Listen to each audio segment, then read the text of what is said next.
இன்னைக்கு நம்ம பாக்கியலட்சுமி எபிசோட்ல நம்ம கோபி வந்து அவங்க அம்மாவை பார்க்க போறாங்க. அப்போ கோபியோட அம்மா ஈஸ்வர் என்ன சொல்றாங்க அப்படின்னு பார்த்தீங்கன்னா, உன்னை வெறுக்கிற அளவுக்கு நான் யாரும் கிடையாது, நானும் அதே மாதிரி என்ன வெறுக்கிற அளவுக்கு நீ யாரும் கிடையாது அப்படின்னு சொல்றாங்க. உடனே என்ன பண்றாருன்னா கோபி உடனே ராதிகா கிட்ட வந்து பேசுறாங்க.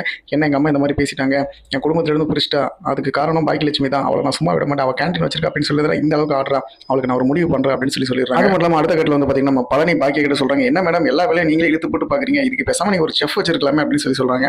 அதுக்கு பாக்கிய சொல்றாங்க, இல்ல சார் செஃப் வைக்கலாம், பட் இருந்தாலும் வந்து பாத்தீங்கன்னா நம்ம டேஸ்ட் எல்லாருக்கும் கொடுக்குறோம், பட் செஃப் எப்படி டேஸ்ட் கொடுப்பாங்கன்னு சொல்ல முடியாது இல்லையா. நம்ம கொடுக்குற டேஸ்ட்டில் எல்லா கஸ்டமரும் வராங்க, ஆனால் செஃப் கொடுக்குற டேஸ்ட்டில் எல்லா கஸ்டமரும் வராங்களா இல்லை ஓடி போயிடுவாங்கன்னு சொல்லி தெரியாதுல்ல சார், அதனால தான் நான் பார்த்து பண்ணி கொடுக்குறேன் அப்படின்னு சொல்லிடுறேன். அடுத்த கட்டில் நம்ம எலியிலும் அது மட்டும் இல்லாமல் அமிர்தாவும் வந்து பார்த்தீங்கன்னா ரெண்டு பேரும் ரொமான்ஸ் பண்ணுற மாதிரி ஒரு சீன் வச்சிருக்காங்க. ஸோ ரெண்டு பேரும் வந்து பார்த்தீங்கன்னா கிச்சன் ரூமில் ஒரு ரொமான்ஸ் சீன் மாதிரி வச்சிருக்காங்க. ஸோ இந்த எபிசோடு இன்னும் வரைக்கும் எப்படி போகுதுன்னு சொல்லி தெரியல. அது மட்டும் இல்லாமல் பிக் பாஸ் 7 சீசன் 7 வந்து ஸ்டார்ட் ஆகுது. அதனாலே நம்ம ராமமூர்த்தி தாத்தா வந்து சாக அடிச்சிட்டாங்கன்னு சொல்லி எல்லாருக்குமே தெரியும், அரசல் பரசலாகவும் இருக்குது.